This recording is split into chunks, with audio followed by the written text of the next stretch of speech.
Welcome to our channel, where we share real-life stories full of drama, suspense, and horror. Every story on this channel has been lived by real people and will take you to mysterious and thrilling worlds. Join us to explore the dark side of life and experience events that will leave you amazed and on edge.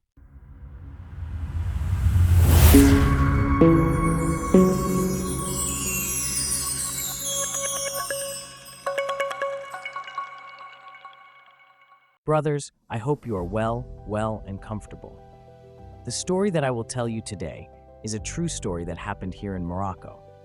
When I was reading the events of the story and everything that happened in it, I was surprised by what happened in it. All the events that happened in it are very wonderful. The story is full of suspense and the excitement includes revenge, love, sadness, destiny, and fate. It contains many lessons and things that impressed me and at the same time shocked me because of all its facts. Suppose I asked someone to write a story from his pure imagination. Trust me, he will not write like this true story that I will tell you today, brothers. I will not add more suspense. Do not forget to put a like for the episode before you start the story, because I am sure that you will like it, Brotherhood. As usual, prepare for yourselves a cup of tea or coffee to enjoy and live the events. This wonderful story that I will tell you, our story, will begin in the year 1998 in Casablanca with a woman named Maria. She is a well-off woman and comes from a rich family. One day she turned to a man who worked as a broker for maids. Whoever needed a maid for the house, the broker would intervene to search for her. When Maria came and asked him to look for a maid with certain qualities, the man agreed, of course, after asking her for a period of time to search. After a few days, the broker came to her house and knocked on the door. Maria opened the door for him to find the broker with a 10-year-old girl accompanied by her father, El Tohami. They had come from a village far away from the outskirts of the city. Wazan El Tohami is a poor and simple man. He is married and has 10 children. He owns a small piece of land in the village where he raises a few chickens and goats in order to provide for his livelihood and provide his children with a lot of trouble and a little food.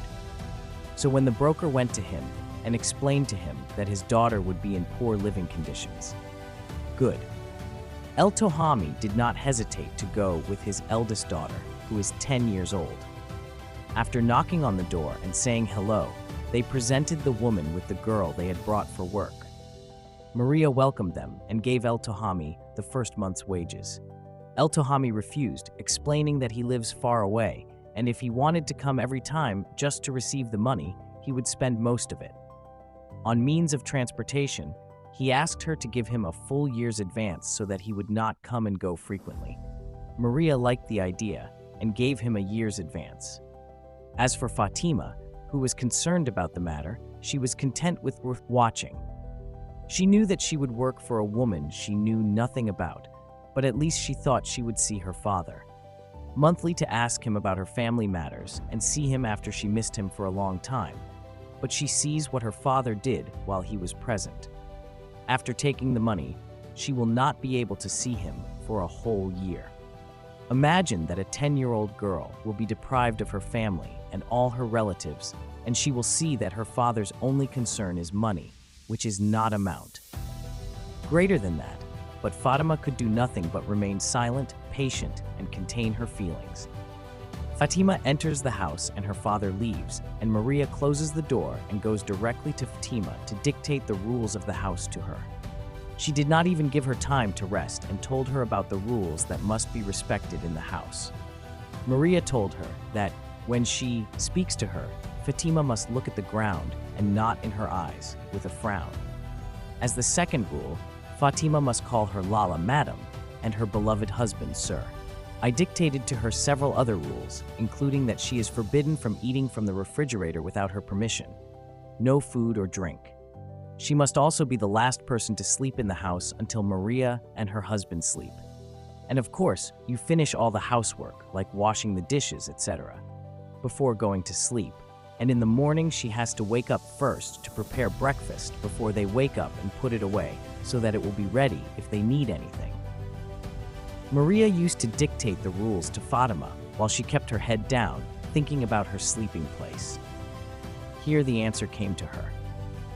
Maria came to her with an old quilt and coverall and told her that her place would be in the kitchen and that she would put the bed on the floor, but she would not sleep until after they slept.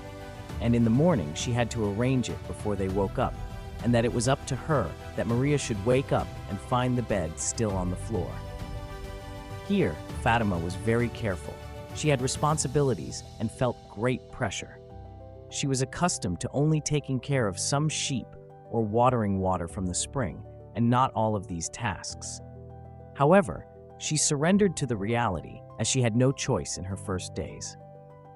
One time, Fatima worked all day and was tired, and when she put on her bed, she fell asleep and forgot, so she did not wake up first thing in the morning, and here Maria came to wake her up with a kick.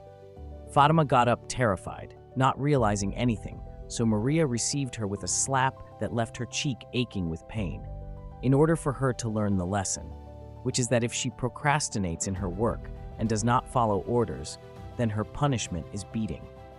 Here, Fatima understood. She had to adapt to the situation because there was no one to protect her from the tyranny of that woman. Days passed, and Fatima began to work with her new concern. She began to forget the desert in which she had previously lived. She did not remember her family until after she placed her head on the pillow. She missed them greatly and began to miss them. She counts the days until the year ends and her father comes to see him. Months and months passed, and the time for the arrival of her father, Al-Tahami, began to approach. One day, Fatima was sitting when she heard Maria telling her beloved husband that the time for Al-Tahami to come to collect the wages for the following year was approaching.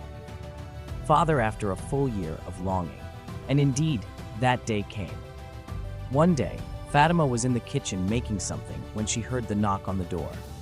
Maria went to look at the guest, and Fatima heard her father's voice saying that he was the one coming here. She felt indescribable happiness, especially after hearing her father's voice. But here she heard Maria telling him that his daughter fine and well, and this is the wages for the following year. Here, El-Tahami will take the money and return to where he came from. Yes, he will return to where he came from without looking at his daughter. Imagine with me here Fatima's feeling. Imagine that for a whole year she was counting the days and months to see her father. She wanted to see him and ask him about the conditions of the roundabout, the village, and her mother and siblings. She missed them and was marred. She wanted to see him, even if only for a few minutes. But in the end, her father took the money and left. Here, Fatima was certain that she had to wait another whole year to see her father. But unfortunately, every year came. He did not go to see her until 4 years passed without seeing her family and all that love and longing. She was hiding the loneliness that was in her heart, and during those 4 years, Maria gave birth to a boy and a girl, which left Fatima to spend her time on them, and her burden increased, because on top of raising them, she had to do the housework. After the end of those 4 years, Fatima noticed many things, including that Maria was always coming late until midnight in an abnormal state, drunk, and that her beloved husband did not blame her or raise his voice at her and had no personality, so she used to blame him and scream at him. Until the neighbors hear them and he does not answer or react. Fatima learned that Maria was a corrupt woman who had more than one lover. She wanted to tell her husband about this, but he has no personality and will not blame her once in a day. Fatima will be 14 years old here. She is beginning to show signs of maturity. Her body is beginning to look older than her age, and her beloved is starting to look at Fatima with unnatural looks, not as usual. He started to care about her and get closer to her. Fatima was pretending to be ignorant, but she was aware of his intentions. There is nothing good in a person who does not even change his beloved wife.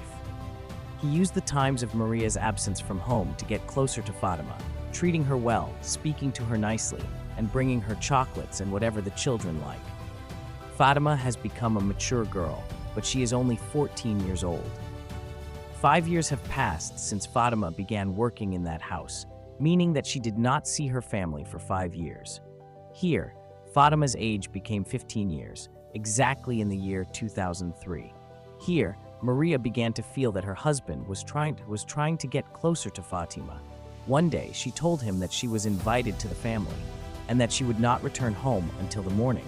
So he answered in agreement, even though he had no choice at all but to listen and remain silent. Maria left the house. Here, the lover wanted to take advantage of the opportunity. He left the house, going to a store, and bought a grilled chicken and juice. He brought them and placed them on top the table, and he called Fatima, telling him that she would not cook anything that evening and that she would eat dinner next to him. You should know that Fatima had never sat at that table before. She always ate in the kitchen. She refused at first, but after much urging, she sat down and he began to talk to him while smiling, as if he was hiding tension inside him. He poured her a cup of juice while smiling and looking at her. And all his thoughts were going beyond the dinner meal. But at this moment, the door would suddenly open, and Maria would enter, and she would catch them sitting like two lovers. She would go directly to the lover and slap him. She slapped him and cursed him with harsh words. As for Fatima, she expelled her from the house and told her not to come back. Fatima left. From the door of the apartment in the middle of the night, she went down to the building's garage to spend the night there, but she did not sleep. She cried all night until dawn, and then she would leave the building. She continued walking without knowing the destination. She was going on the Barakcheed Road without knowing where she would arrive. Or rather, fate was determining her destination. She continued walking until a man appeared to her tending some sheep in a place that looked like a village or a roundabout. This sight reminded her of her village when she was Maltz. She was tending to her father's goats. She approached until she began to look at the man. He was an old but strong man with a white beard and a dignified appearance. He approached her and asked her about what she was doing at this time of the day. What brought you to this crowded place where there were criminals? This man seemed to be God-fearing. Here, Fatima did not feel it until tears came to her eyes, and she told him the whole story. The man remained silent as he listened to her. He felt pity for her and hosted her in his humble house and told her not to be afraid of anything as long as she was with him. All the residents of the roundabout knew him. They respected him. The dignity that appeared on that gentleman's face encouraged her to accept his welcome. He gave her a little milk and bread and told her to sleep at his place and that he would go out to fulfill some of his needs. Fatima fell asleep thinking about the events that had happened to her and what would happen to her in the future until she fell asleep for a few hours. That man woke her up with great kindness and gave her a basket. Some of the supplies were given, and she was asked to prepare the food. Fatima was happy to cook, and since she is a professional cook, she prepared it in less than an hour and put it away. They ate well until they were full, especially Fatima, because she does not remember the last time she felt full. The food and fruit that the good man brought was very delicious. The man, Abdul Qadir, will return to graze his sheep, and she will stay at home. The night will arrive, and they will eat cheese, milk, and bread for dinner. And at bedtime, the master will decide that Fatima should sleep in his place, so that he can sleep outside on the ground. Abdul Qadir continued to treat her kindly for 3 days without asking her about. Her plans and goals were finalized until the morning of the 4th day, when he asked about what she intended to do and where she wanted to go, and that he had no problem with her staying with him, except that the residents of the roundabout would not have mercy on him. His wife had died 5 years ago without leaving any children, so the residents of the roundabout would look at him with looks. It is all doubt and strangeness. Fatima told him of her knowledge of this matter and apologized and told him that she would go to Wazan. Abdul Qadir rejected the idea due to the difficulty of the road and asked her about the address of her home and the name of her father so that he could send him a message telling him what had happened so that he would come to pick up his daughter. And in fact, a week had passed. Sending the message, Al-Tahami will come, and Abdul Qadir will welcome him and host him for 3 days, and on the 4th day, when the two of them were to return, Fatima dared to stand up and say that she does not want to go back with him to that roundabout, because if she returns, he will marry her to one of the young men of the village, who will not treat her well, and she will be forced to work to provide for him, because the young men in that village are all unemployed and living in poverty. So how will he marry her, and how will she live? Her father was silent and only listened. As for Abdul Qadir, he was running errands for himself outside. Fatima insisted that she would not leave that house and suggested to her father two choices: either he would marry her. As for the man, she works as a maid for him, and Al-Tahami takes his money as usual, and she tells him that she does not care about the money. What matters to her is the way in which the man treated her with manliness and chivalry. At that moment, Abdul Qadir entered with a pot of milk in his hand to present to his guests. Here, Fatima boldly and without hesitation proposes. The same thing applies to Abdul Qadir. Either he marries her according to the Sunnah of God and his messenger, or she works for him and takes care of his household affairs. Here, Abdul Qadir was shocked and could not answer, as it is not an easy decision, especially when he remembers his wife, with whom he spent 30 years full of love, even though they were deprived of children. They lived a happy life. Abdul Qadir thought carefully, and to test Fatima, he told her that he was an old man with whom she would only see old age and old age. Fatima responded by saying that she would rather be the wife of a great sheikh than to be in the hands of a young man who would not value her dignity. Here, Abdul Qadir was silent, thinking, but in the end, he agreed, and as a dowry for her, he gave her father 3 cows. Here he noticed that her father only wanted to leave quickly to sell the cows in the market and take their price. Abdul Qadir asked him what he wanted to do and told him about his desire to sell.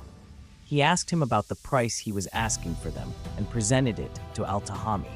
Abdul Qadir lived in the following: with Fatima's life is dignified and happy, but here his cousin's children, who were just waiting for his death, hoping to inherit his wealth, did not like the situation and hated Fatima, who married him. They could not accept the matter and did the impossible to separate them. Indeed, they began whispering to Abdul Qadir and telling him that his wife was not good and that she was playing with him as she wanted because he was an old man. They continued to plant negative thoughts in his mind until Abdul Qadir began to doubt, and here Fatima began to show signs of pregnancy. Abdul Qadir's doubts about his paternity increased, especially since people were telling him that he was sterile and could not give birth. He did not tell Fatima anything, except that his behavior changed greatly. He left his bed and said nothing. He did not talk to Fatima and evaded her, trying to avoid her as much as possible. Fatima could not be patient with the situation any longer, so she told him one morning that she would go back to Wazan and that he could divorce her in order to relax, as she did not covet money or anything else, and would be content with the fetus in her womb.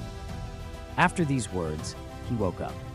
Abdul Qadir was negligent and suggested visiting the doctor to confirm his paternity, but Fatima refused out of hand due to her feeling of humiliation and lack of trust and insisted that he divorce her.